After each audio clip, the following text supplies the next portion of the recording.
Welcome to episode 13 of the Hot Car Podcast. Today, we've got Hammy. Hello. Hey. Hey. We've got Rocko. I'm glad to be your host today for episode 13. Where at? No. Of the Hot Car Where Podcast. at? You haven't done this. Let's go. Yeah, what I'm saying is... Well, it's happened again. This happened on Tuesday, and we know it was really hot that day. Hot car. Joining us live in the Alert Center. How long did you last in a hot car? Facts that the heat index that day was 105 degrees. Hot car. We don't yet know about a potential third suspect who was seen speeding away from federal agents at the scene. The whole thing had been a mystery to neighbors. Hot car. This is not an accident. This is pure negligence. Here's kind of playing the devil's advocate. I'd rather a child smoke weed than take Adderall or take Ritalin. That's just me. It's kind of a social experiment that really hasn't been tried. No, they're trying it now. I mean, you know what I mean? Like, hey, Yeah. wait a second, everybody. Like, I mean, it's not going to happen, but hey, let's stop the amphetamines and try cannabis instead to see what happens. Honestly, all these I mean, stoned kids in the classroom, it would be incredible. Like, For years and years, being on parole, I was in and out of jail for dirty UAs. Oh, you're dirty for pot. Oh, You're dirty yeah, for amphetamines. that's Now terrible. I got Oh, man, parole. You had to say it. Oh, yeah, I was on parole. Well, Oh, I was 5 years on parole. Now I can hear. I did 5 years? I did 5, Hammy, in state prison in New York. Mm-hmm. Yeah. Which I was one? actually in Sullivan with Joe Sullivan, the Irish mobster. Yep. Mikey Meatballs. There's the music. There was he wrote there was a book and everything written on him. Something about, he had an eagle on his back, but this guy was, I mean, the COs wouldn't even mess with him. Oh, no. That's where a lot of our PTSD came from, is from the prisons. Here in Oregon, I was in OST, and I played chess with the I-5 killer. I chatted with the Happy Face killer. Wow. All these people were at Oregon State Penitentiary, and here I am. I did a total of 18 years total. But Wow. the people that you meet and the things that you see when you're sitting there in your chair and you're just watching TV, and then the guy next to you gets his head pulled back and his throat gets slit. And all you got to do is keep watching TV. It sticks with you forever. Incredible. Yeah. No, you're not kidding. I've seen a kid get sliced up over a pack of Newports. We're laughing it up now. No. No, it's not. It's real though. That really happens. It is. It's also being affiliated with a gang, and then they find out you're talking to another, affiliation, like a whole nother type of gang. You get jumped in the yard. Sometimes they'll come, like in New York, they're notorious for walking in the weight room, blocking off so the CO can't see it, and dropping the weights on the dude's chest. From what I hear in New York prisons, like when you leave your cell, you have books in your shirt. You have books in your back so you don't get stabbed. Really? Yeah. Oh, Yeah, the man. prisons are wild Yeah. on the East Coast. They don't mess around. It's like Yeah, no. Oregon. It's Disneyland. Now I've heard stories because I haven't been incarcerated. I've worked in prisons, but I've heard stories from a lot of people who've talked about it and have said, they told me from more than one person, is that if you really don't get involved with some of these people, they probably won't get involved with you. Well, if you end up in a place like Greenhaven, which they call it razor tag, Having to, you have like no having to go choice. search out like the bad guys or the bad situations. No, they're just gonna press you. Yeah. They're gonna test you. Right. That's it. You you have to fight. Number one. Sure. Number No two, you talking have out to of deal it. with being or you get your head. I've seen them smack guys in the head with nightsticks. They don't care.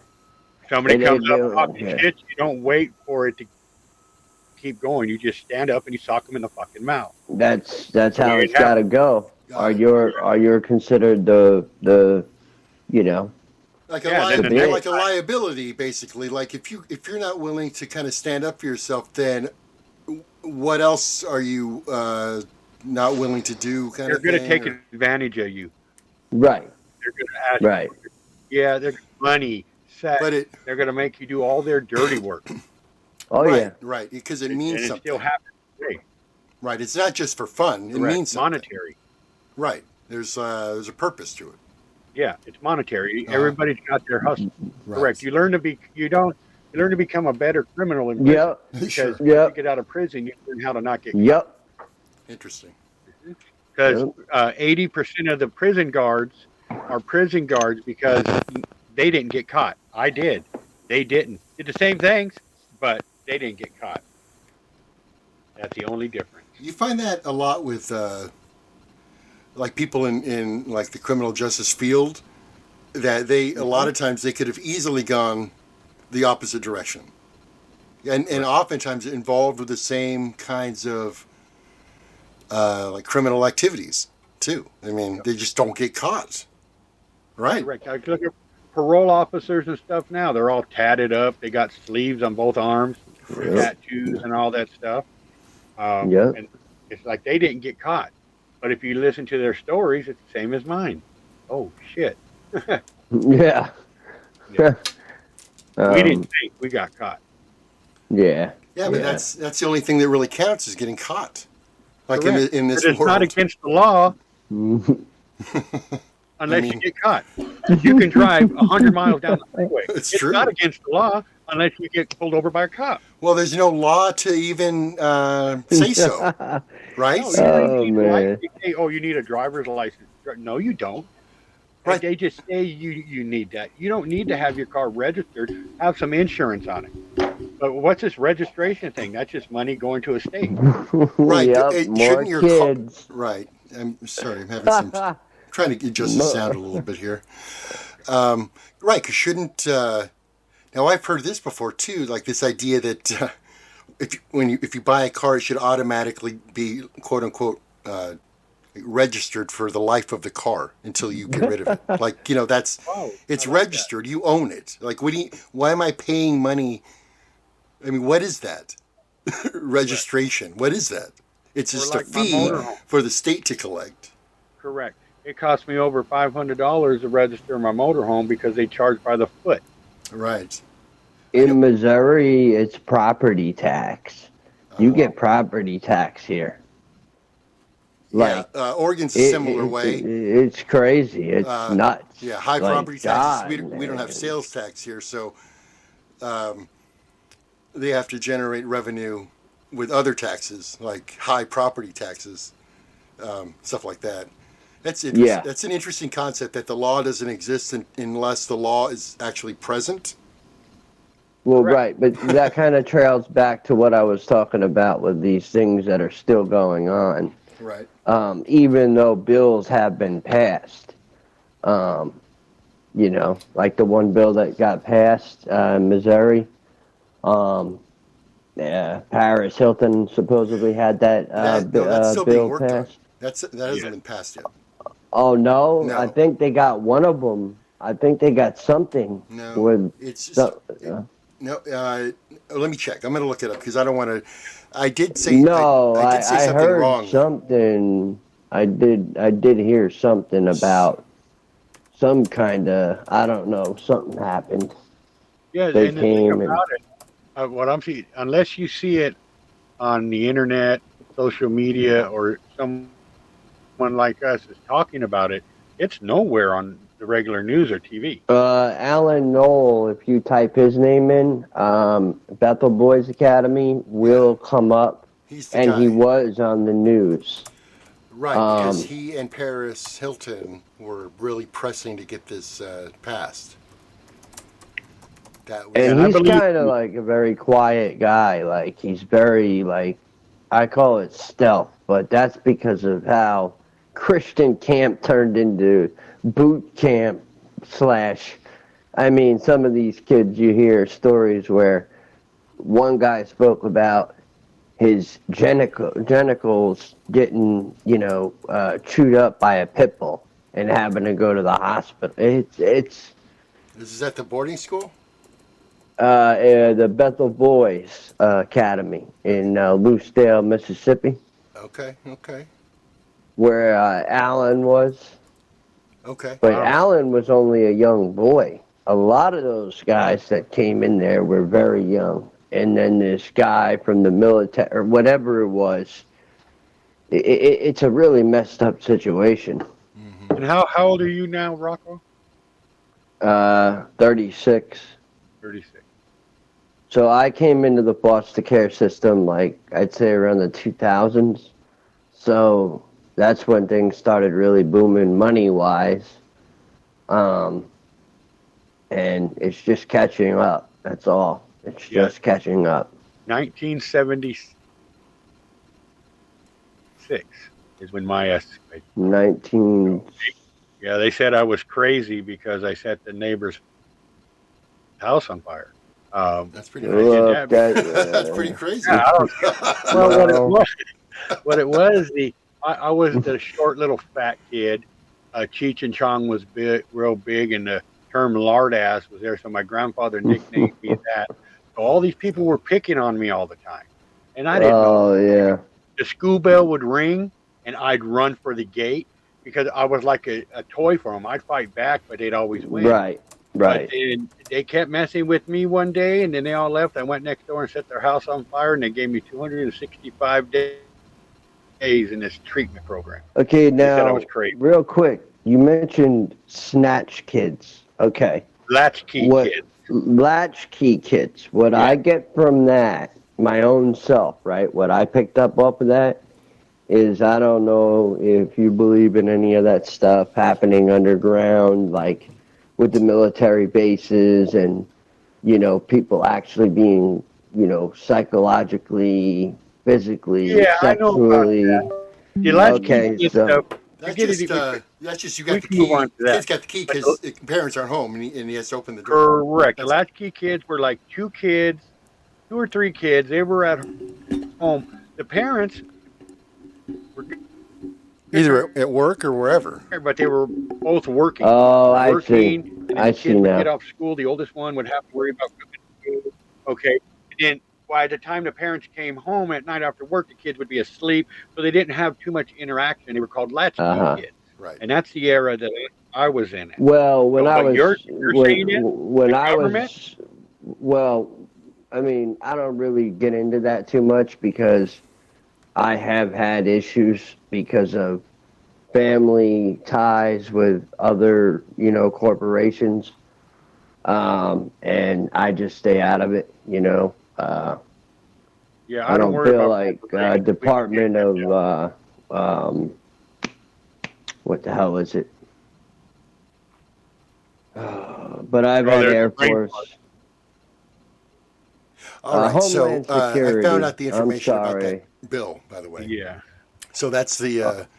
It's called the Stop Institutional Child Abuse Act, SICA. SICA. Right. SICA. And so that's been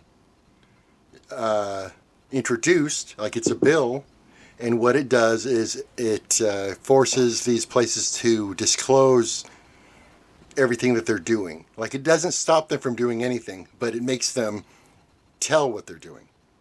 So That's- good, that's we it. can get in our cars and go to these places. Well, what it does is it builds up. It's going to, if it passes, and what the idea is that it builds up evidence that they're, doing like bad things to kids. That's the idea.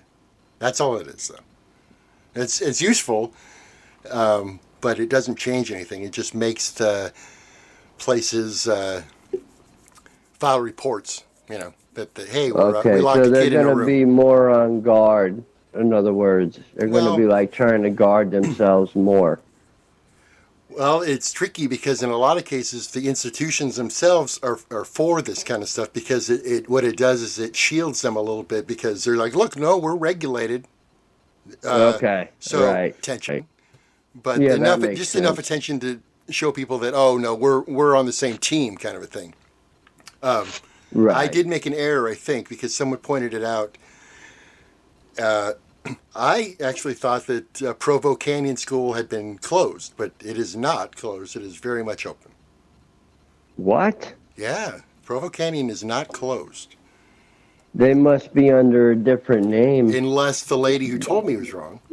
So I'm We were watching a show last night on what we're talking about. Cindy's Yeah. all into it now, and I believe it was a place that was in Utah. No, they're open. Yeah, probably Provo Canyon. Yeah, they're still open. Get the hell out of here. It's a psychiatric youth involuntary residential treatment center, and they Oh, are my still God. open, and they take kids from 8 to 17.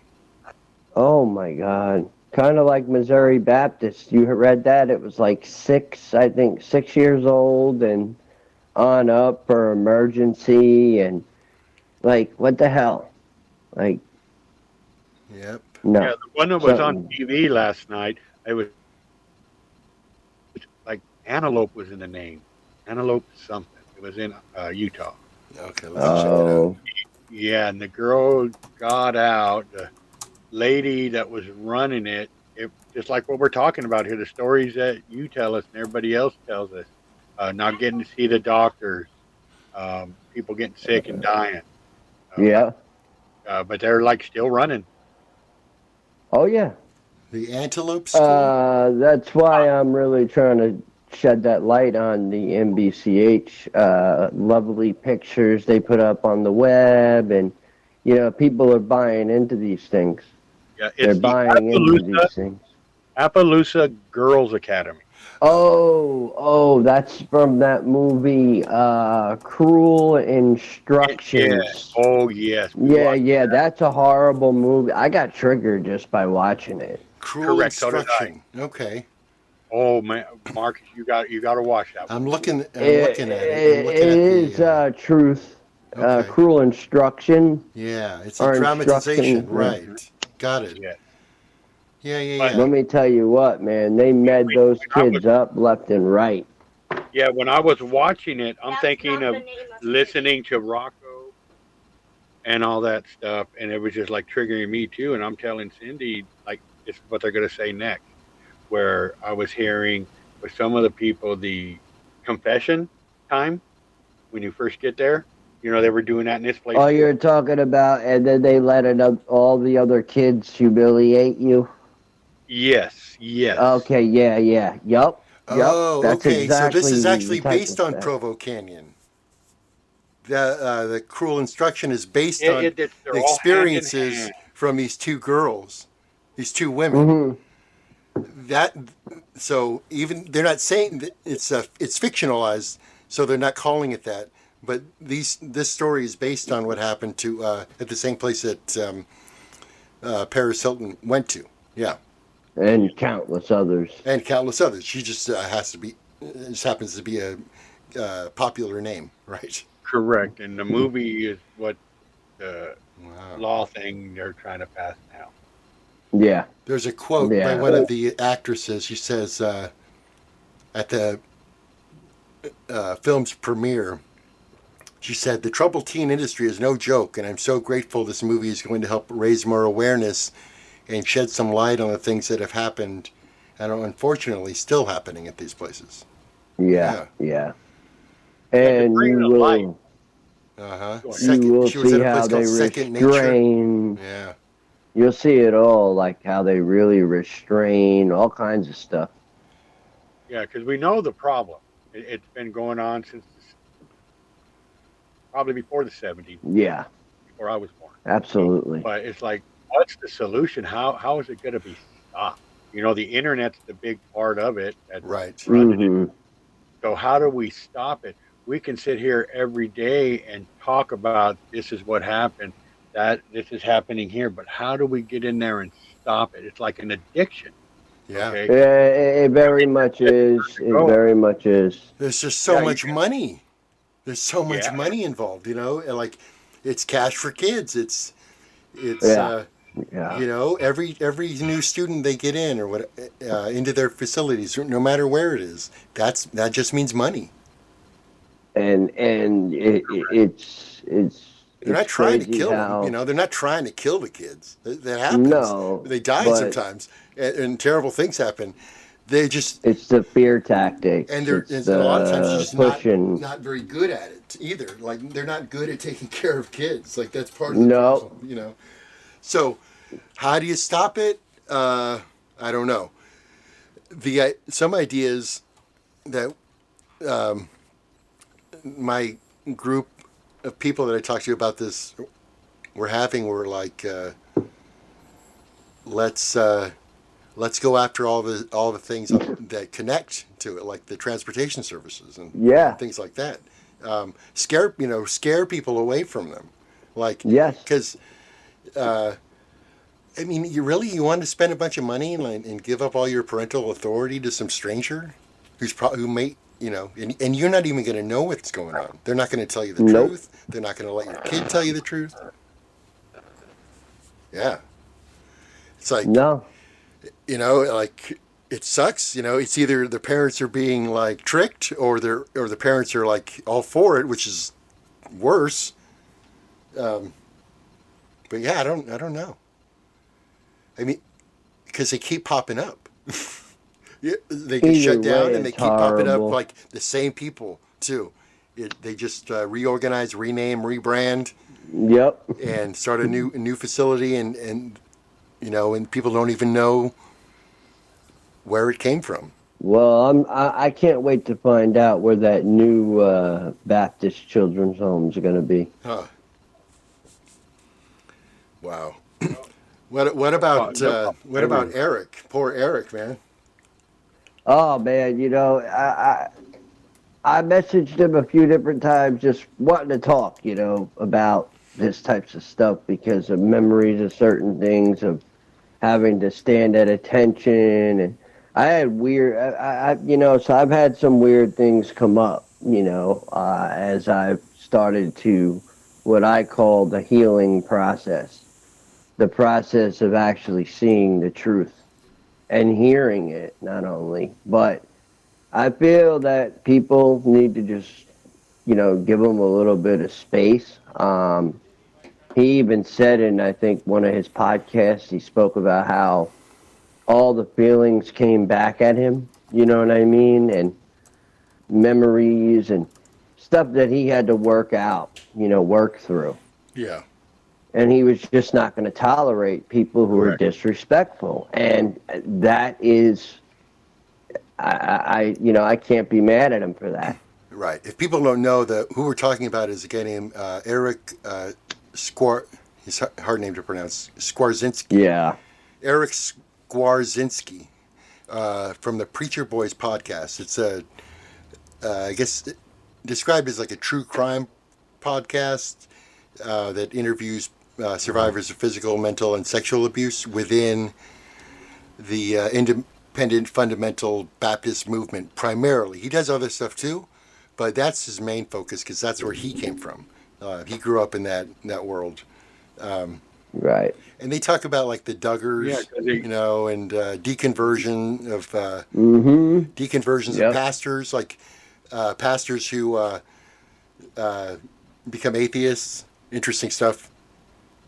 Yeah, because some of the old school Baptists, you know, they still smoking their cigarettes. Oh God. Oh, yeah. God, they're horrible.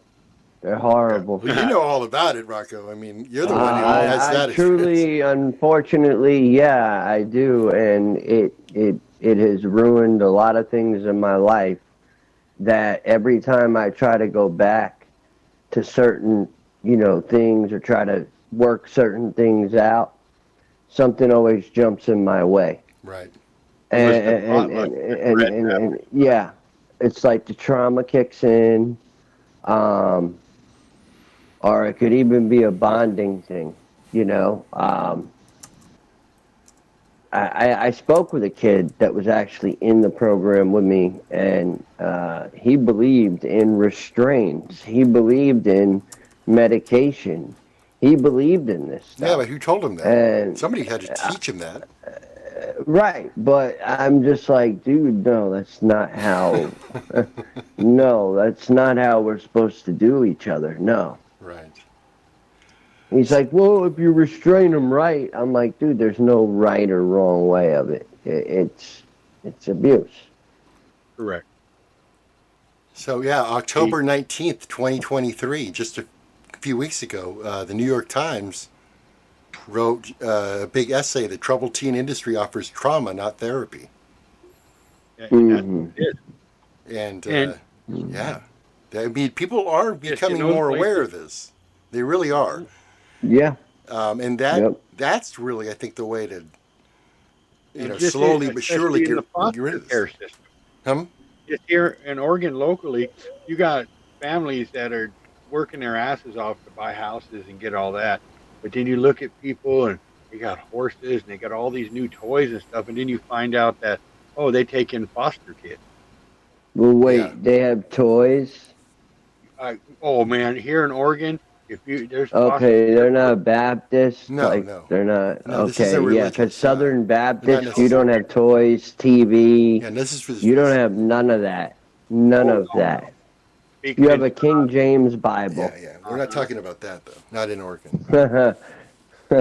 We do. There is a program. It's the Life Change program. That's the religious program that I was in. They kicked me out because they didn't like my mafia ways. Got it. They said. Oh, God. But yeah, they're really big on pushing the religion, and not a spiritual walk, spiritual relationship. It's like they're pushing a religion. Right. It's like no. Yeah, I feel that goes on a lot. I feel that goes on a lot. The only program that I will say that is not evil, it's not all about the money, is the one that started in West Covina, California, and that was with Sonny Arganzoni. And now I can't even think of the name, but they're up in Washington now. A bunch of cholos, and then it's what started off with the one-way church in L.A. It went big. But what it was is they would take the drug addicts and the gang members off the street, get them in a house. Okay, sure, you would go to church on Sundays and you would do some Sunday school. Oh, this is Nikki. This is like the during Nikki the Cruz week- stuff. Yeah. Correct. This is like During okay. the week, they'd hustle work. They'd go out to people and we'd cut lawns. Lawns, paint houses, and that's how we brought money in to the program. See, my dad knew these cats. Oh, wow. There was what church was it? The Sun Life. Victory Outreach. Well, there was That's what it was. one. There was a church called, I think, Sun Life Christian Fellowship. Mm-hmm. Sunlight, Sun Life, something like that. Yeah, he knew all those guys because he would play music at their events sometimes. Yeah. Yeah, interesting. Yeah, the bunch of gangbangers getting together and trying to do better Correct. and Changing their life around. Yeah. And it wasn't- Victory Outreach, right. Correct. And if we didn't go out there and push our beliefs on anybody. Oh, no. Somebody wanted to know, they could see by the way we were. Hey, you know what? Why are you acting like that? Why are you so Right. fucking happy we had? Well, you know what? This is what it was. Yeah. I was sticking my arm here and I'm doing this now. And that was it. But it's not like you got to do this or you're going to go to hell. Like, no, I'm not. Right. I'm not going to go to hell for smoking. I'm just going to smell like I've been there. Right. Yeah, he went world. I mean, this thing went worldwide. They have like 700 different churches around the world now. Oh, my God. But I wonder if they have they're any not. of They my... don't do all that like messing with kids nonsense. They're just a church, and they try to help. Oh, I'm not only they try to about help bad. messing with They try kids. to help former bad guys be cool. That's it. That's what those. Okay, guys- they take that bad guy that's terrible, they break us down, and they build us up, and then we go back out there. We can go back to our family Right. if we had a wife, if we had kids. If not, then we can build a family up, and we have the skills to do it. That's good. That's what Victory Outreach and Sonny Arganzoni was all about back in the '60s when it started. where I grew up, Yeah. it's still rolling. Oh, I found more information about that that national bill. Mm-hmm. So okay, so this spring, Mhm. last spring, this bill has like 50 co-sponsors who are hoping to hold hearings about this in the fall, like I guess coming up, but maybe not. That was the idea. That was the idea Jefferson back City? that was the idea back in the spring, but Congress is so dysfunctional that it I don't, who knows if that's going to happen. But basically, what this bill would do is it would authorize a study to be conducted by the National Academies of Sciences, Engineering, and Medicine to determine, among other things, how many youth are being held, because they don't know. That's no one knows how many kids are out there. Correct. And the settings and what the settings are like, and how much federal money is being spent on them, and where that comes from. They don't even know Well, that. yeah. They're not even aware of like how much money that we're paying out of our taxes is going to these schools. Right. Bottom line, I'm Exactly. hearing all this. If any of that is happening, a crime is being committed. Correct. Why do Right, but now we have to investigate it, though. See, because the crime is so Right. big. That's why you get private investigators, or you become one yourself. But but so you can find out like what's going on, but to change it is really difficult, even if it's illegal, because it's so big, and they don't even know where the money's coming from and how many revenue streams. How many hands it's going through? They don't how know many? anything. Yeah. They don't know anything. They just know, because of all this evidence, that kids are being mistreated, but they don't know how and where all the time. Like, imagine doing like an undercover boss and getting into one of these places. You know, I think about that, Hammy. I really have thought about doing that. Like, you know, I'm thinking about making a phone call and acting like a parent. I have friends who've doing done the that. parent role. Yeah, I have friends who've done that to see ask. Yeah. what goes on in these places and jot down stuff. Well, all they're going to, I mean, if you get on the phone with these people, all they're going to tell you is all the stuff that they want you to hear. Oh, yeah, of course. There was one of the first, investigative reporters in America was a young lady. Her name was Nellie Bly. And what she did, B-L-Y, right, is her last name, Nellie Bly. And okay. she wanted a job as a newspaper reporter. And they're like, oh, young lady, get out of here. Right. So she's like, wait a minute. There's all kinds of nasty stuff going on at the insane asylum. We know, right? But no one ever goes in there to find out. So she's like, I'm going to be a crazy person, and let's get a doctor involved and say that I'm crazy and get me in there, so I can see exactly what's going on. And she went in there and did this whole thing, and then when she was done with the report, she got out. And it became this big thing, and changes were made. The truth came out about how people are being treated. That stuff's possible. Wouldn't it be amazing to get some adult who looks like a kid into one of these facilities? Yeah. Who would do that? Absolutely. There are many people who would volunteer, I'm sure. Oh, absolutely. And there are a lot of foster kids out there that know a lot of stuff, and I think they're afraid to come out about it, honestly. Data-wise, Well, the foster system is so different because there's so many units are different so ways. small, right? They're just family units a lot of times. Well, no, not just that. Residential, a lot of times. They send you into residential facilities. Yeah, but they're not really known, as far as No. You know what I mean? Like Provo Canyon School, it's in the news and everyone knows about it. No. Yeah. No, they're not known, but I'm not going to stop till something happens, because there's a lot of fishiness with that place. Right. So they go on and talk about the bill and say that it's the first step, and they could go further. They should go further. Yeah.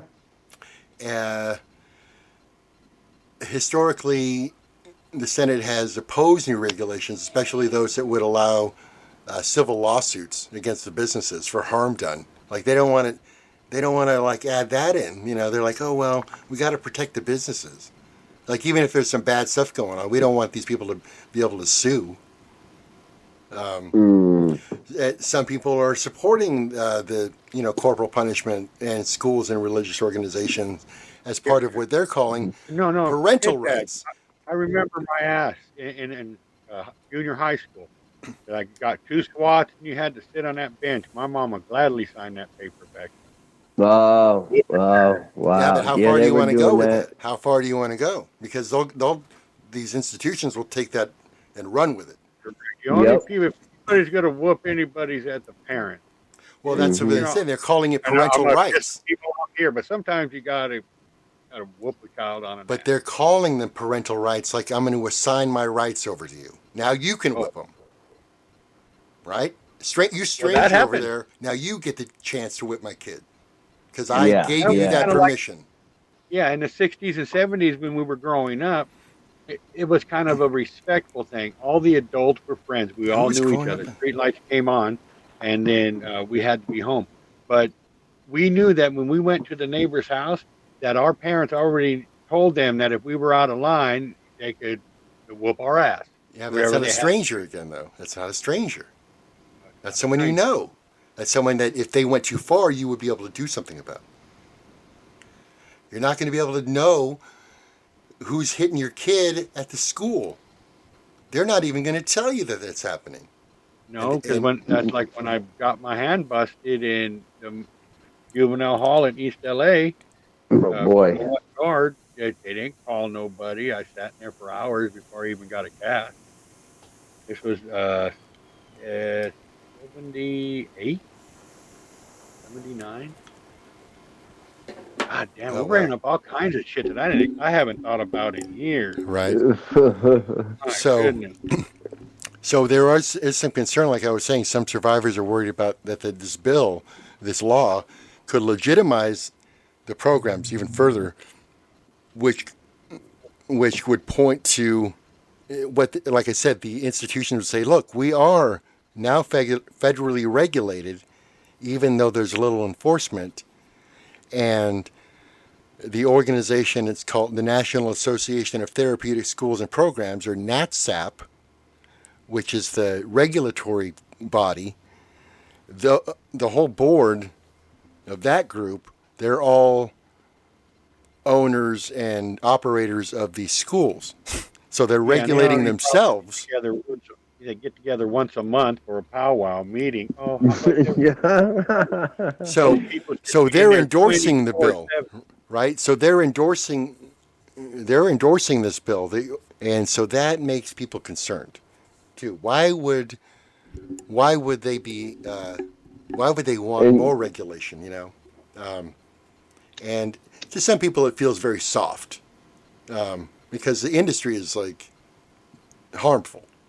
And kids die in these programs. People running the treatment center, are friends with the people in the court. Okay, you got Paris Hilton pissed off, so she's running her stuff. But they've got all that money, and the people that are going to lie for them. It happens every day. It's all about the money. Stop the money flow.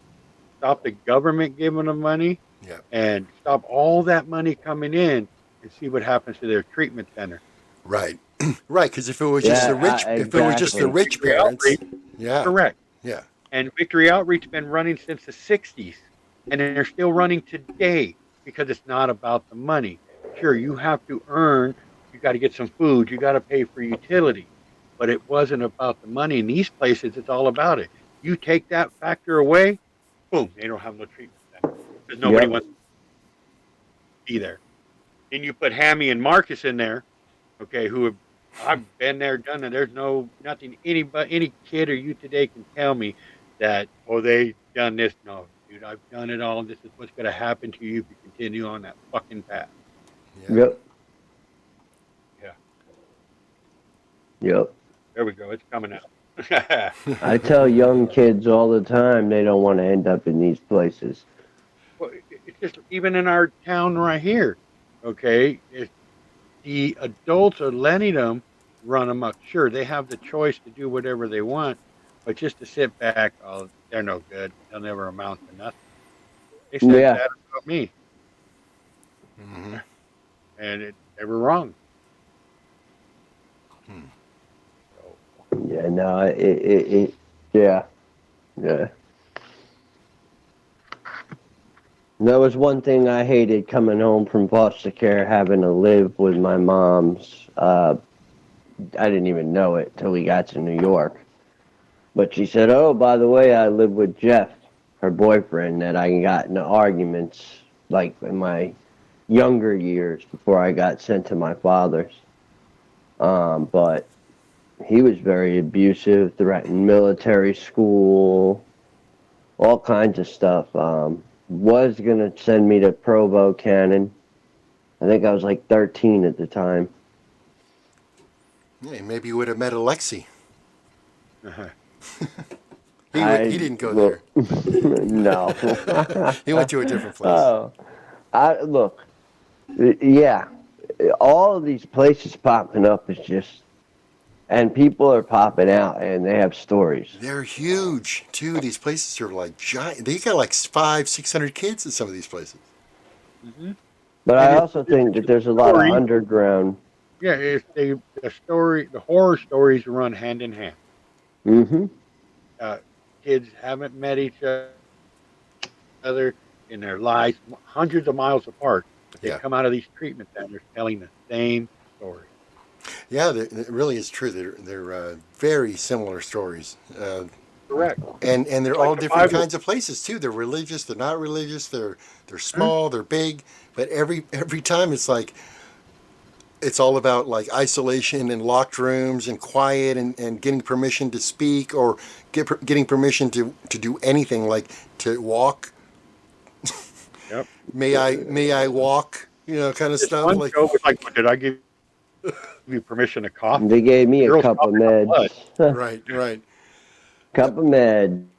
There was one Cup of story. meds. You don't take them. I forget who said it, but it was about a particular program where they literally had to ask about every single thing they did. Like, Oh my God. can I Yeah, sit that's- down? Can I stand up? Can I speak? Like, That was like the boot camp program in the Oregon prison. Like that, permission for everything. well, see, the thing is with the 13th, what is it, the 13th Amendment? No, hold on. 14th Amendment? Which is the prison one? No, anti-slavery? Is that the 13th Amendment? I don't know. I'm a Yes, it is. I'm So, so the 13th Amendment abolished slavery except in prisons. You're allowed to have prisoners work for nothing, and they have to do whatever, you tell them to 10 do. cents an hour, and you can work your way up to 25 cents an hour. If they're But nice, they don't have to do that. Yeah. There's They no call them law. PERS. Yeah, PERS, PERS points. You earn points, and then they get converted into money. Right, but that's just them being nice, because the law is that they don't have to do shit. Like, But they're making money off it. It's well, the they are penny making shake. money off it. You're right. I mean, they're Because making a lot people- more money than they're giving out. That's for sure. Yes, because people look at like statements. It's like, look at this. They took it off. They put it back on. They took it off. They put it back on, and they don't understand that every time they do that, it takes a fraction of a penny. And if they're doing that with 20,000 people every day, it adds up. Right. You So- never see it. Right. Never comes out of your account, but they're taking that fraction of the penny. Right. The difference is that in that case, we're talking about adults, but these kids are not in quote unquote prison. It's not a criminal justice situation. So they are allowed to push the kids around because the kids don't have rights. Kids don't have the same rights as adults. Like they don't get to do anything. It's just not allowed. It's not. You can assign your children's rights around. You try to do that to an adult, it's much more difficult to like say, oh, now my rights, or now that person's rights. But you can do it with a kid. It's pretty strange. It's just a weird way to treat people, I think. I don't know. There's got to be a better way than to say, well, maybe we do it like this. We find the troubled kid. Yeah. And then most of the time they send the troubled kid away. Let's make it to where, troubled kid, let's send the two parents away to a treatment center. Right. Right. Yeah. He's going to send somebody in, like a Marcus at Hammy or Rocko that's been there, to watch this child so he gets to school and gets fed, and put them parents into the treatment program. Right. Because 99% of the problem with our youth today starts at home with the adults. Absolutely. Mm-hmm. Yeah. Like I have kids that, they made the choice to go down a certain path, but I have to take some blame in the way I was. Sure. Because that's what they seen. And if the parents were going into these treatment programs, it'd be a totally different story. Yeah, it would. Yeah. Those treatment programs would be so nice. Oh, They'd be man. so nice. They'd be all like, take our phones away, take our beer away, Right. all that stuff. What are the parents going to do? Jeez. You need to think about yourself. Right. Oh, man. Write down all the bad things you've done to your child. Not what your child's done to you. What have you done to your child? Yeah. Yeah, but see, the problem, again, it comes down to, well, adults have rights, and unfortunately, you can't legally kidnap the adult and take them away too. You can't kidnap the adult I know. and take them away to the camp. You can do it to the kid, but you can't do it to mom. Maybe we need to. We need a new law that says it's okay to kidnap bad parents. Oh, man, this is A new purge. oh, yeah. Like you can kidnap the parents. They need treatment. That's right. They need to be on meds. They need to be restrained. They need some Thorazine. You know. A round of applause for that one. There you go.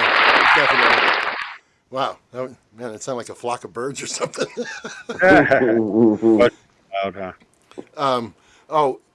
So that you sent me a voice message from Berlin von Princess, or as she's also known as Amanda, about she's going to refer you to some lawyers, apparently, Rocko? Yes. That's cool.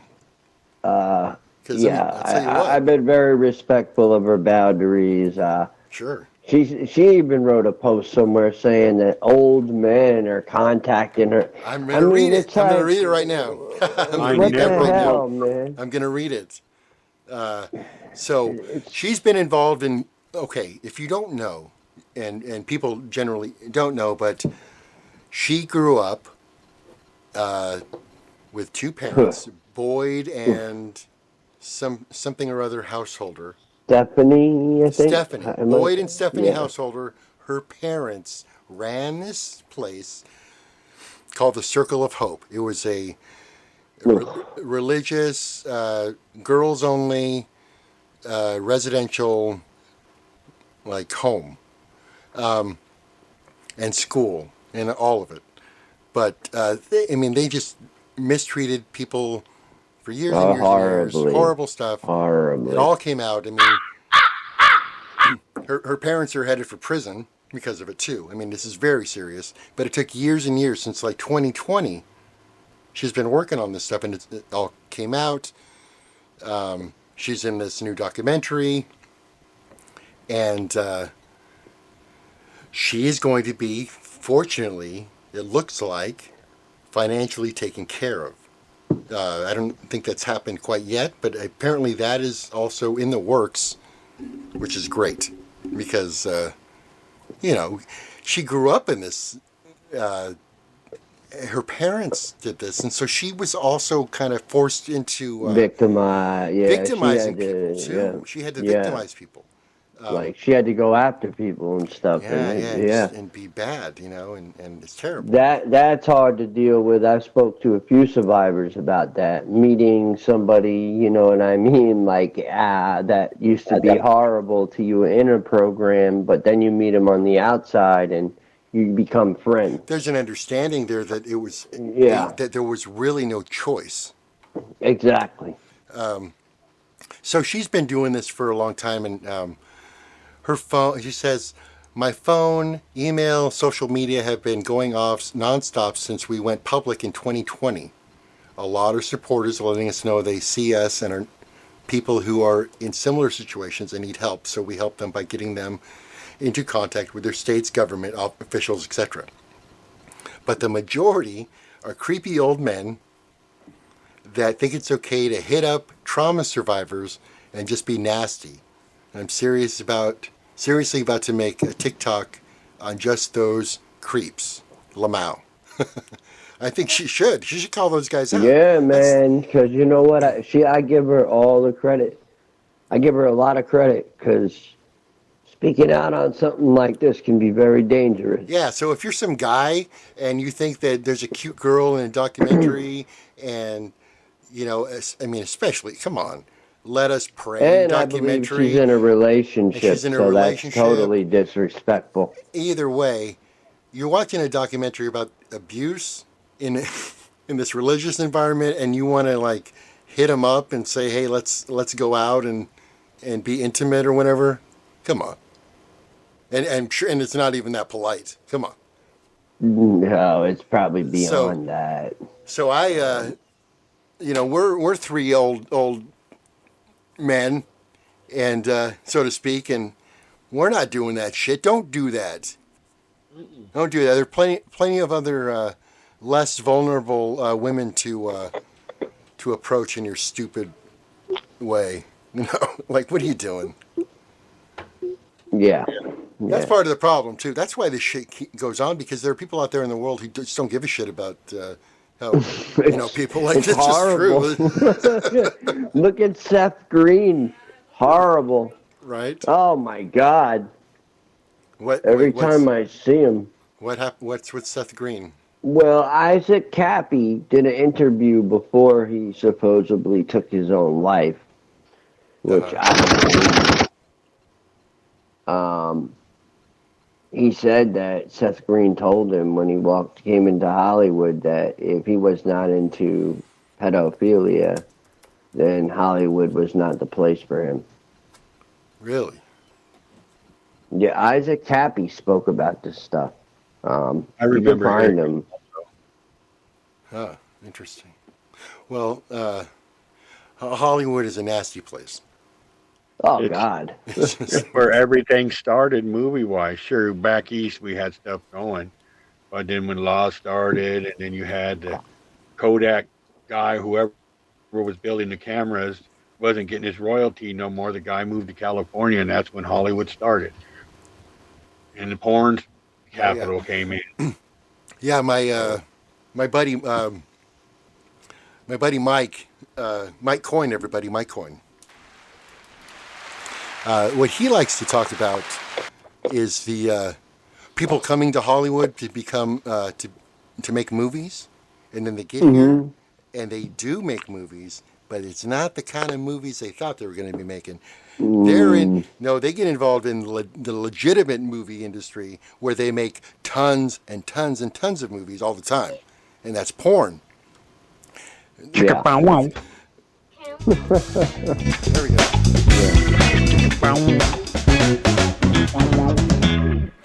I'm sure glad I quit doing that stuff. Because the porn, they even like the major adult film industry people, they consider themselves the legitimate film industry because that's all they do is make movies. Hollywood really doesn't make movies. No. I mean, they make some, but you're not going to be in them. It's like you would explain to the kids, Marcus, on a movie is just theater. Right. It's like going to the theater. They're just putting it on a picture, on a film. Yeah, you're but right. The porn, that it's an industry. It's a movie. I mean, They have the big expo in Vegas still. Oh yeah, yeah. More, they're giving out awards for like acrobatics. Not just acting. They're giving out awards for like some like death-defying feats that these people are putting on camera. Right. Much more difficult in a lot of ways than it's not than like simply the Chia acting. Pet days. That's right. Oh, right. Well, they were learning, right? Yeah, Chia Cooch.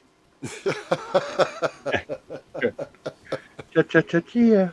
Oh my goodness. Oh God, you bringing that back up? Chia Cooch. Yeah, just think about it. Get your little. I know, man. I know. See, now we're gonna get. Hold on. Oh man. FCC's gonna jump in. We're gonna get canceled. Yeah. What do we got for that one? We're uncanceled. And now, What in the the world? beds are out. Wow. Wow. I once bartended for a friend of a friend up in the Hollywood Hills, and Seth Green was in attendance. I made him the drink of the night. It was a creamsicle, like an orange creamsicle. Yeah. It's vanilla ice cream and Yeah. vanilla orange juice, vanilla vodka. Good stuff. What the hell? You just like blend it. It's like That was almost like it's the like an party with alcoholic Baby shake. Eazy-E. We had Eazy-E in town. ECE. Oh, the THC products.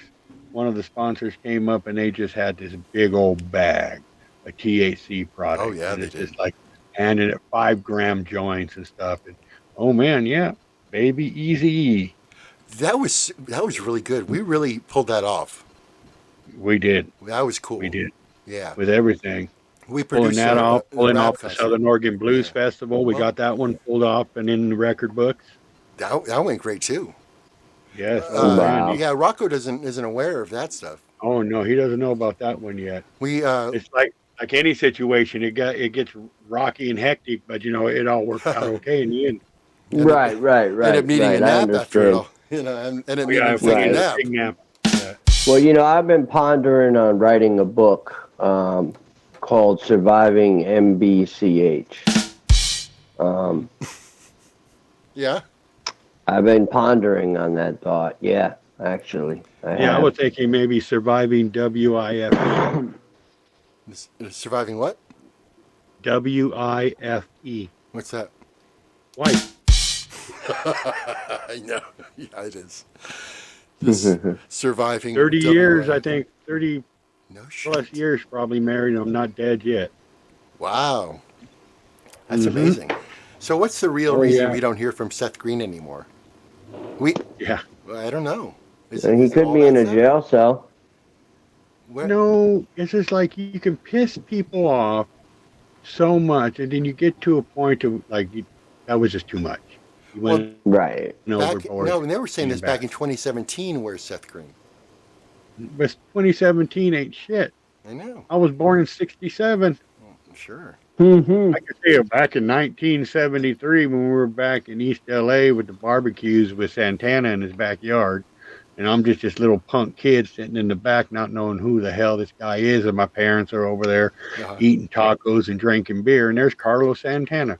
And then I didn't realize that Oh, till yeah? I get old. That's awesome. Yeah. But we don't have cell phones or nothing back then. Right. Stories. Right. No, Like yeah. partying with Famous suicide people used to just be able to hang out. Yeah. 13th and Woods in East LA. Yep. Whittier No, Boulevard. you're right. Famous people, especially in Southern California, were all over the place. You'd see them all Yeah. over the place. You'd hang out with them. Like nothing. No, because they were just part of the neighborhood.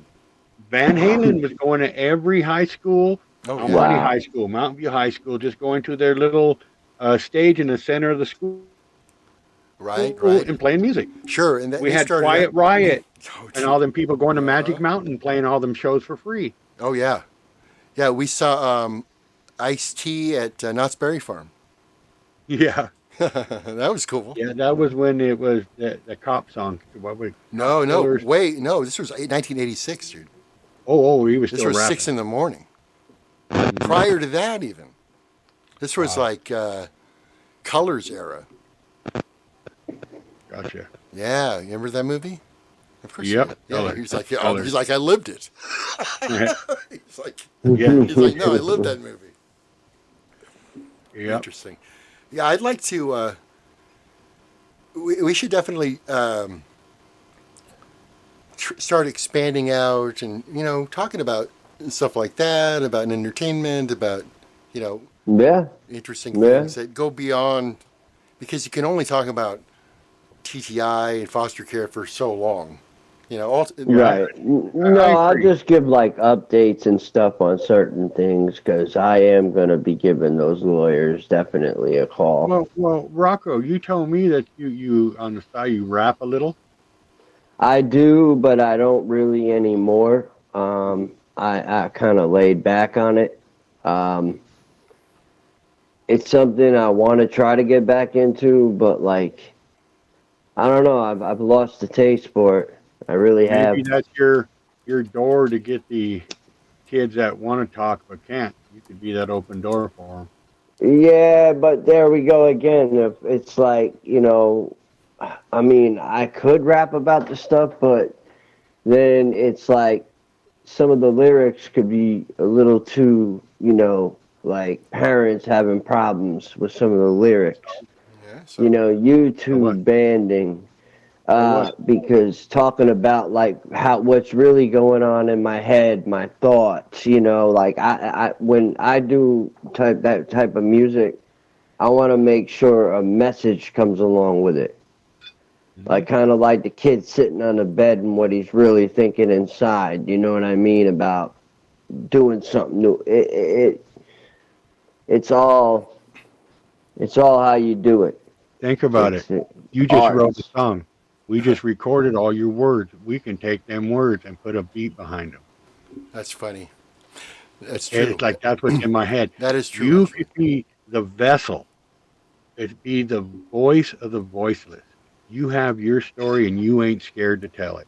I have my story. I ain't afraid to tell it. I got a son that's in prison now on a murder. Damn. Okay? I'm not worried about talking about it. I've been there and done that. We get out there, and then we get all these kids that were afraid to talk. And imagine getting 10,000 of them or whatever, and then marching to these places. Of course. Right. Well, also, not only that, but demanding our legislations, like, we want this to change.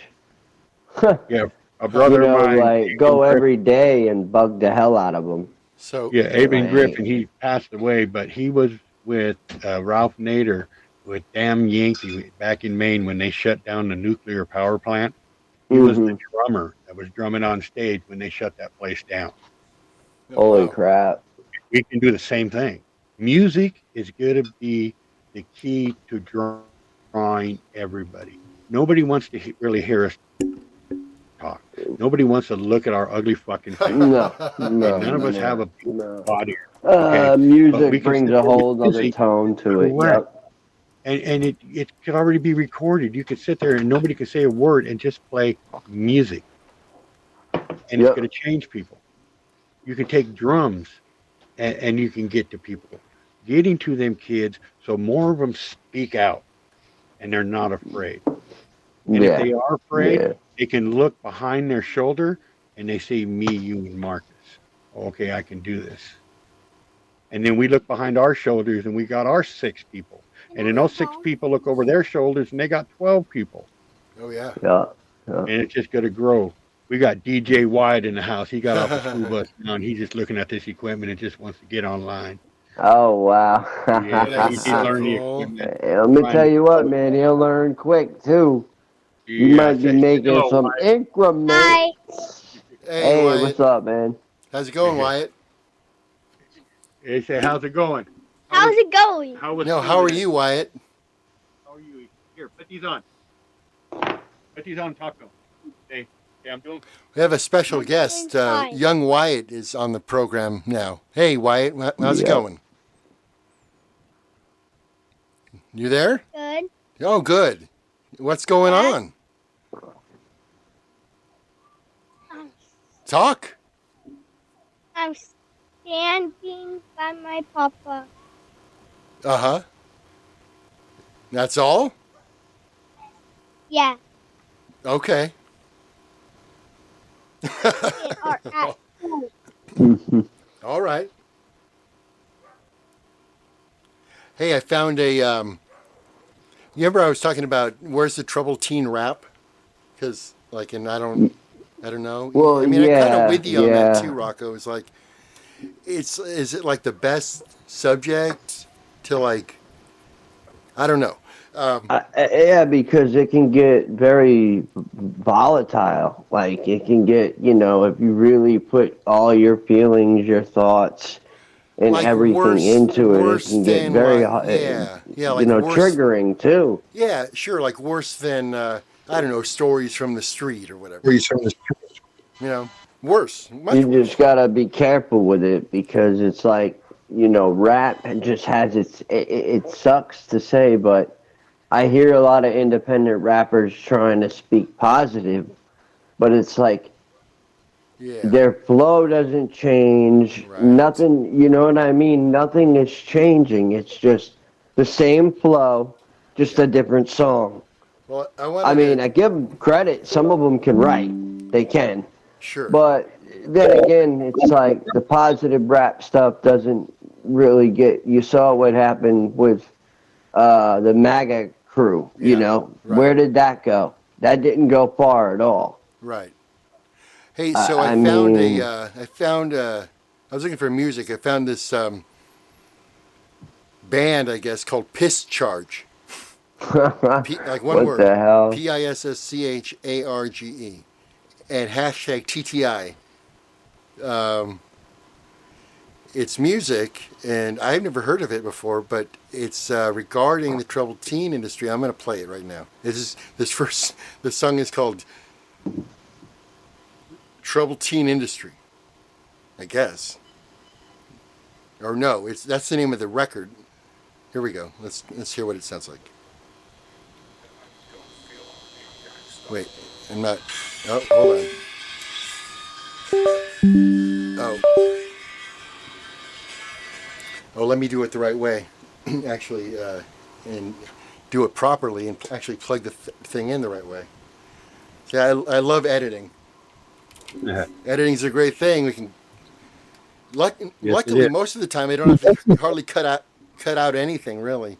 Just a few ums and likes, usually. But Yeah. But if you fuck up, you can just cut it out. Then we need to start adding some plugs, like for Southern Oregon Patient Awareness for all your We will. medical marijuana card needs. Yeah. Here's the music. Here it comes.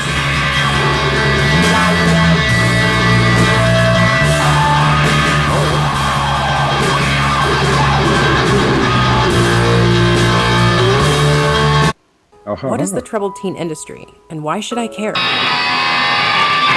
like this.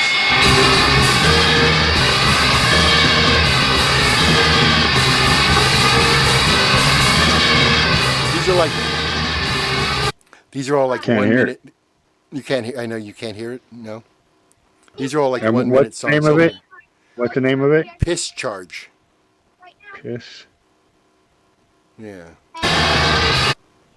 Warning signs of satanic behavior may be apparent, such as a sudden, bitterly antagonistic attitude towards family and religion, a drastic decline in academic performance, a reclusive behavior pattern, and listening exclusively to heavy metal rock music. It's pretty good. You'll hear it. It's just like aggressive guitars, drums.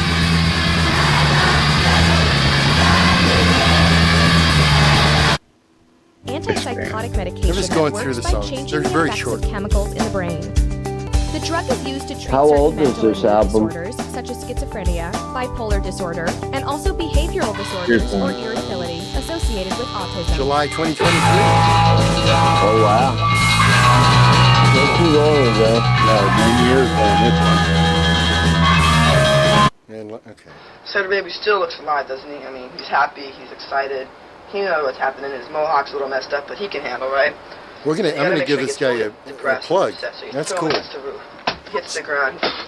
Why aren't you at home? You're drunk. Who said you could drink? Where are you? Get to your room.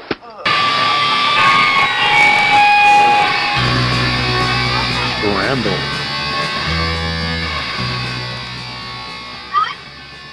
All right. Yeah, that's cool. So, that's weird that you can't hear it, but not, all right. So this music was written, performed, produced, recorded, mixed, and mastered by a guy named Stephen Davies. And Okay. And his band or his project is called Piss Charge, and I enjoyed that. That's cool. So maybe we did find some good TTI music, related music. It's not rap. It's just aggressive, industrial noise type of stuff. But it was pretty cool. One song. It was pretty cool. Scrambled. That's what a PTSD mind is. It's just scrambled. Yep. Right. Get focused on one track. Very much. Yep. So who knows? Yep. Maybe that'll be the style of festival next year. Right? Yeah, right. I mean, Marcus, he laughs, huh? Oh no, it's true. All it takes sometimes, Rocco, is me and Hammy saying, "Hey, want to do with this?" I mean, that's how this whole podcast. Want to do a blues fest? Sure. And then we figure out how to do it. That's fun. Mm-hmm. So that's really fun. I mean, that's how. Has anybody ever been to Woodstock? In diapers. My mom went in 99. No, my mom went in 99. There was the original Woodstock, then there was Woodstock 94, and then there was Woodstock 99. That was the bad one. My mom went to that one, yep. Oh, really? Got hurt. No shit. Yeah, broke her leg, fell in a pit. Oh, man. Yep. That was, it was horrible. And then that was with the plywood, surfing, and the fires. Yeah, all that. It was horrible. Yeah, I went to Lollapalooza in 1994. That was fun. That was cool. I got to hang out with the Far Side and Leonardo DiCaprio on the lawn. Rainbow gathering.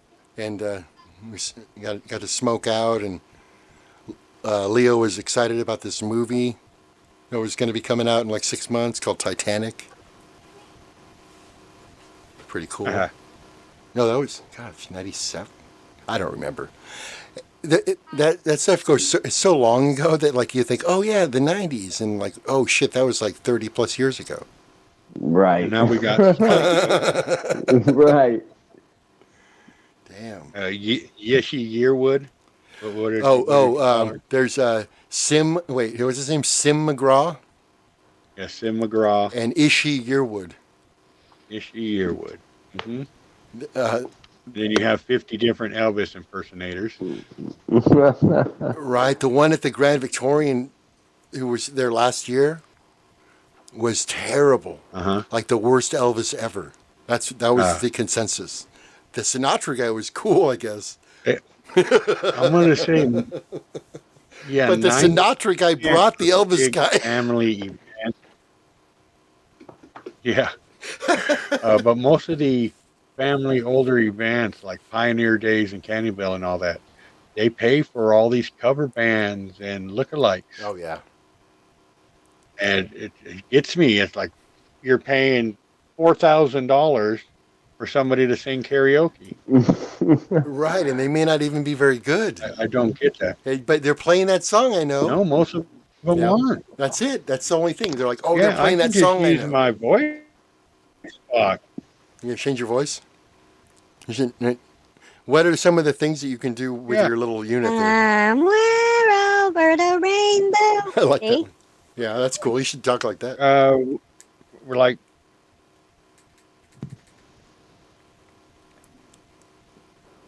that one's quiet. This one here? Oh. Well, I don't know what people think about that. No, I like that one. Well, it's a little bit quiet, but then I compressed it again, And then we're here. Oh man. That's so funny. Oh shit. I am Satan. Wow. But yeah, it's got the voice changer. It's got a elimination button to where you can have music playing and talking, but the music real low in the background for the recording. And then, of course, the voiceover button. And then they got reverb play. You can press reverb and it changes it. Right. Press it again, and it does other things. But I don't like the reverb. No, it just sounds like you're in a cave or something. Yeah. But then it's got like the kiss. And then. Right. And then what? We all know who that was. Yeah. So. That's what she said. But yeah, it's a good little box for $31. Yeah, Timu, right? What's that? Where'd you get it from? Timu? No, I actually got it off of Amazon. It was a Black Friday special. Sweet. The little box came with the 3 cords, the microphone cord, the little filter that goes over it, and the stand that screws onto a table. Yeah, that's cool. And it's Bluetooth. You don't even have to hook it up to the computer. You can just Bluetooth your phone to the box. Yeah, and nice. You're good. Because ever since you showed me that, all I've been seeing was that unit, like in my social media advertisements for your thing, nonstop. Yeah, and I'm doing like you did with the foot pedals. Oh, it's like, oh man, because I found out, like with your Zoom recorder, my foot pedal that I got for the washboard, it daisy chain in, and you can use that for vocal. Oh. Or if somebody's going to come in and play an acoustic guitar and plug in, yeah, they can plug in through that, and it all goes all through, and it's all battery powered. Cool. Yeah, and they all daisy chains in, so that's great. I want to be that mobile guy. Good thing you can edit, but I'm like thinking Saturday is our light parade. Yeah. Why couldn't we take a couple laptop computers, sit at a table, and just live stream the parade and do some fucking? You know, that'd be an idea. Eat some hot dogs, fling some wiener. We'll see. When is that? When is that? It's coming up Saturday, so December 9th. Oh, that's wow. Saturday is the Riddle. That's right. Oh, looks like the Timber Light Truck Parade. Looks like the December 9th. Looks Saturday. like the Christmas show is basically sold out. And then the following Saturday is in Sutherland. Yeah. But you hear that the Christmas you show? All just the had Christmas show is sold out. Saturday. They sold all their tickets. I think. I mean, like seriously. Oh, at the theater? Yeah. Oh, that's nice. Yeah, no, I think they're not going to stop now because they're like, oh, this is going to be our last one. But nah, I don't think so. They need to keep going and do a bunch of other different stuff. You know what would be awesome? No, imagine us sitting up on the stage doing a live podcast. How fun would that be? Right? I mean, people do it all the time. There are podcasters who go and tour, who sit on the stage and do their banter in front of a live audience, and it's pretty fun. Yeah. Pretty fun. Mm-hmm. Sometimes it's better than a band. They'll have a band open, and then they'll have the podcasters come on, and just do. It's more like a comedy show. Yeah, and just think like the events like Bonnaroo and them bigger ones going to be sending us the media tickets to come on in and live stream and record their event. Well, we can work that out too to get press credentials so we can travel around. On my mind. Mm-hmm. Yeah, we just get in. Hey, this is what we want to do. We'll advertise, we'll record, and we get all this music recorded for our database. Yep. So it's just sometimes you have to decide whether you want to go in official or or undercover. I mean, whatever works best. Yeah. Mm-hmm. Yeah, I'm looking into that mobile handheld recording video thing. They got one. It looks pretty cool. It's a camera and the recorder also. You just hold. Mm-hmm. You do walk around stuff. Oh yeah. This is my niche. Yeah, because you got them little hectic, weak fuckers and the new age phonograph fuckers that thought they were going to stop things with their 80-page fucking little report that got shut down. Yep. So, yeah, they ain't going to stop. I just found a niche that they can't stop us. Yeah. Not that they're going to stop anything anyway. Right. They didn't. No. They just made life kind of annoying for a while for us. Right. It was just annoying. That's all it was. Because it was all after the fact. The blues festival went great, and they wanted to complain about stuff that they didn't know anything about, and caused all kinds of problems. I had got the Department of Justice involved. You did? Yeah.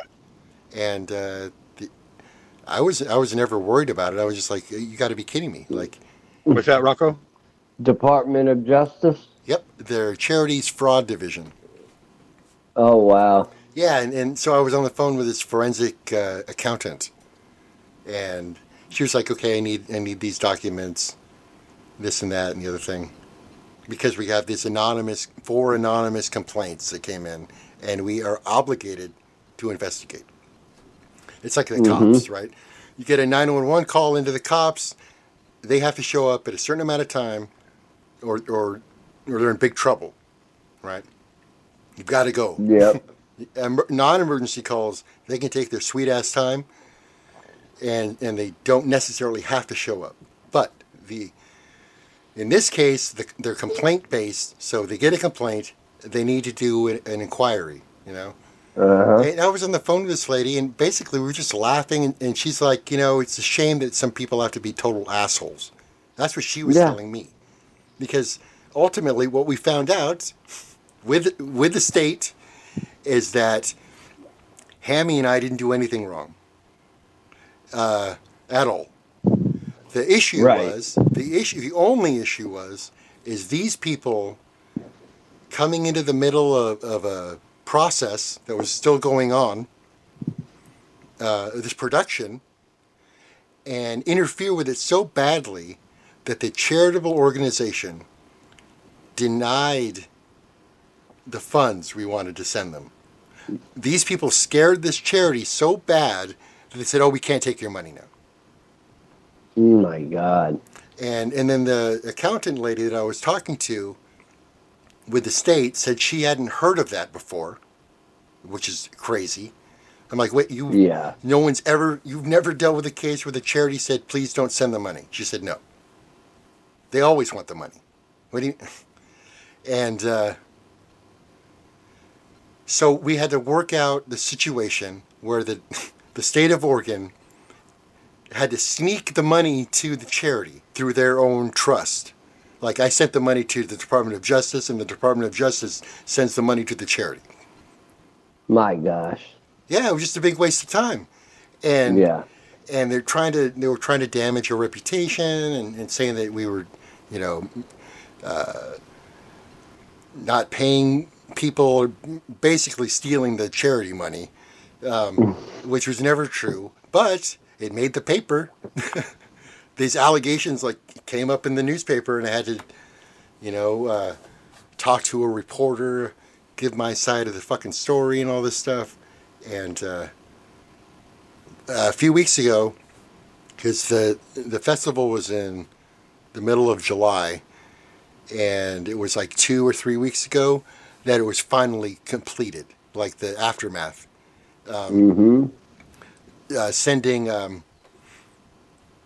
Sending a few things here and there. The charity actually sent money to us, if you can believe that.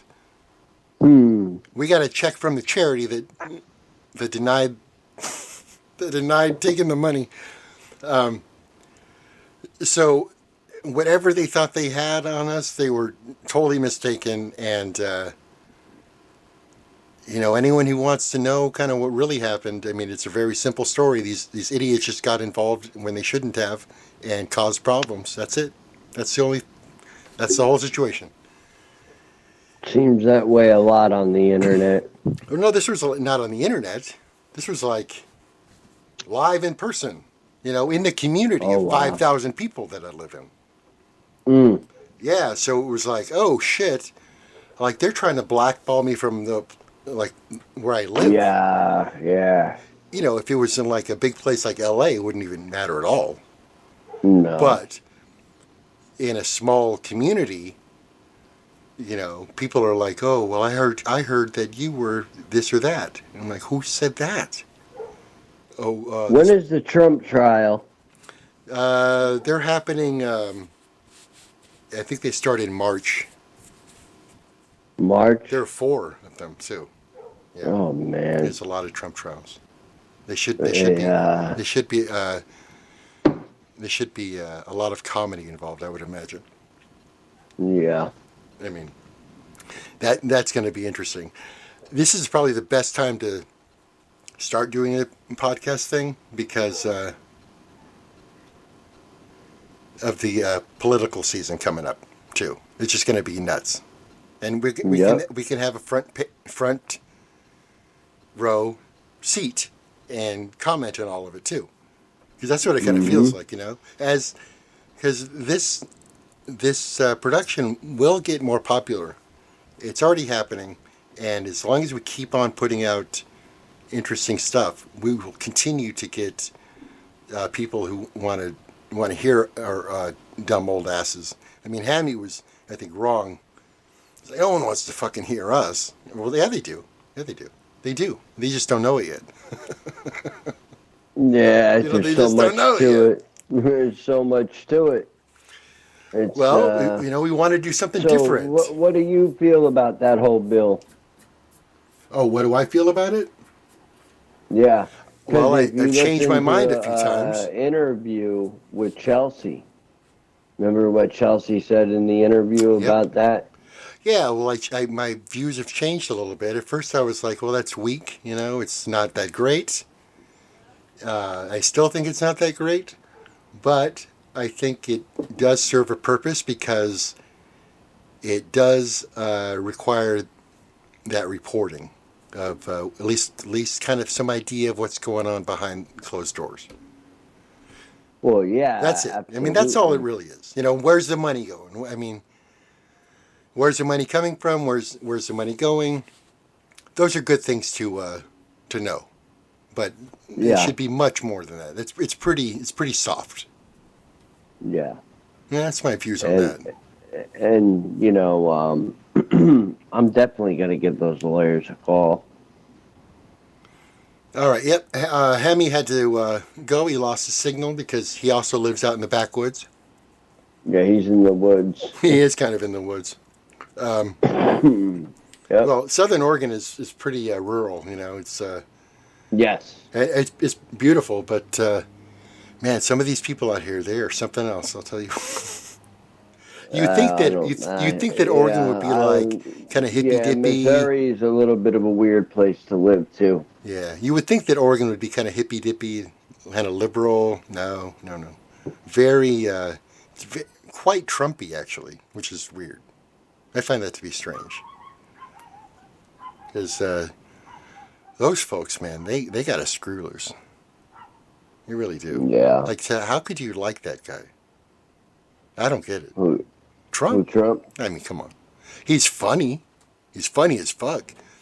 Like, that was the value I saw in like him being like kind of everywhere. He's goofy, and he says funny shit. But as far as like, I don't like. Oh, I'm really excited about. No. Why would you be excited about some like almost 80-year-old dude?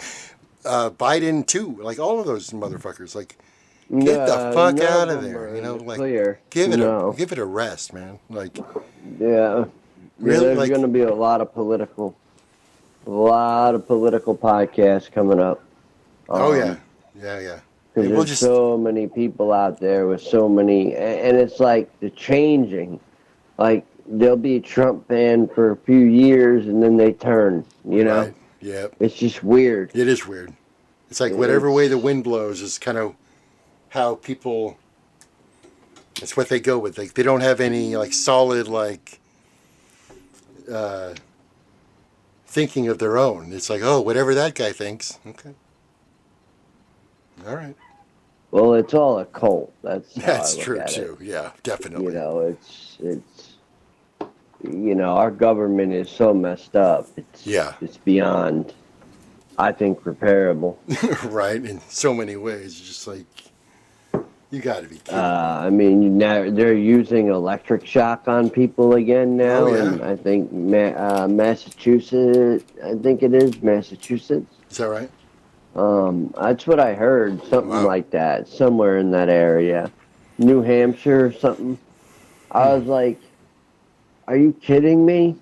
Like that really? You're telling me that helps somebody?" And there are people that believe that helps. Yeah. It helps. I don't see how that can help anybody. Right. Yep. At all. No. It's abuse of an older person. It is, yeah. I mean, older people should be really like put out to pasture. I think like there should be like mandatory retirement at a certain point. Like, okay, you've done everything that you can do, even if you're still totally capable. By the time you're like, I don't know what it is, like you'd be in the 70s, I would imagine. Somewhere in the 70s, you're done. Doesn't matter if you're sharp, doesn't matter if you're able, doesn't matter. Sit down, you're done. You've done all your stuff. Did you see that movie Midsummer? No, what is it? Oh, it's about a cult. About a Swedish cult. But so okay. The system is like from 0 to 18, you're a student. From 18 to 36, you travel the world. From 36 to 54, you work. And then from 54 to 72, you're retired. And at 72, you jump off a cliff and kill yourself. Oh my God. Like that's the whole life cycle. Like is crazy. Isn't that crazy? Like when you're 72, you jump off a big rock and like a lemming. That's. Well, I don't want that. Look, I don't want that. I don't want old people to jump off cliffs. No. What I want old people to do is to not think they need to run shit anymore. Stop. No. Stop biting. No, dude, you're 81 now, bro. Stop. Yeah. I saw him decorating. I saw a photo of him decorating a Christmas 70. tree. Trump is like 4 years younger than him. Shouldn't be 70 years old. No, by the time you hit 70, you should not be in charge of anything anymore. That's ridiculous. No, it's ridiculous. Kids, especially kids. Especially anything. Because, No, nothing. Done. No job. No job. Nothing. No job, dude. Sorry.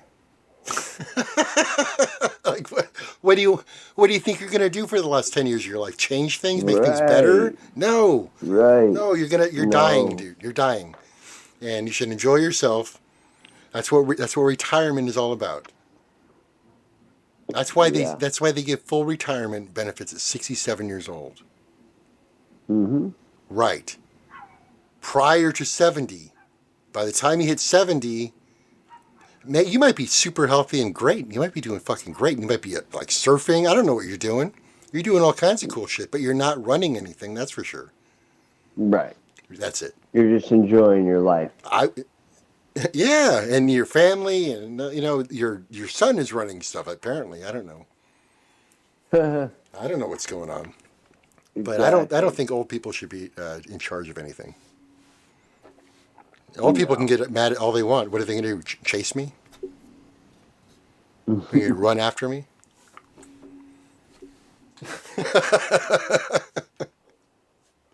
All right, I guess that's it. So how's Alexi doing? I don't know. He's doing fine. Yeah, everything worked out. Oh, he's healthy again, yeah. All right. I don't want to get into anything other than that. Like, he beat his COVID. Well, that's good. That's really that is very good. That freaked him out. he had to go to the hospital and get a breathing treatment. And Yeah, it is no joke. no. I mean, yeah, if you get the proper help, you're good, but it is no joke. Yeah, he told me that he's had COVID like 5 times. Yeah. I'm not aware of having it at all. I don't know. I was never tested. I may have. I don't know. But Same here. I know that last year I had this like weeks long coughing fit thing, but I don't know if it was smoking related. I don't know. I really don't know. It made me stop smoking for a while, actually. And then I stopped coughing, and then I started smoking again. So that worked out. Yeah. Yep, that worked out all right. It seems to always. Yeah. Oh, Wyatt jumped on, did something with, looks like he did something with Hammy's phone, and caused him to lose signal. That's why he checked out a few minutes ago. Okay. Hammy has some stories. Yeah, he does. I think what would be helpful is having. I mean, this was cool. This was like no notes, which is always kind of difficult to do. It's hard to do a podcast without like a direction, because it just seems like the conversation kind of rambles, and then you think like, well, why am I going to put this out there are people going to actually like get anything out of this? Well, I mean, we spoke about some pretty good things. We did. We spoke about a lot of stuff. It's episode 13. Yeah. Yeah, man. Here it is. Yep. All right, I'll see you on the other side, dude. You got it. Bye. This happened on Tuesday, and we know it was really hot that day. Hot car. Joining us live in the Alert Center. How long did you last in a hot car? Facts that the heat index that day was 105 degrees. Hot car. We don't yet know about a potential third suspect who was seen speeding away from federal agents at the scene. The whole thing had been a mystery to neighbors. Hot car. This is not an accident. This is pure negligence.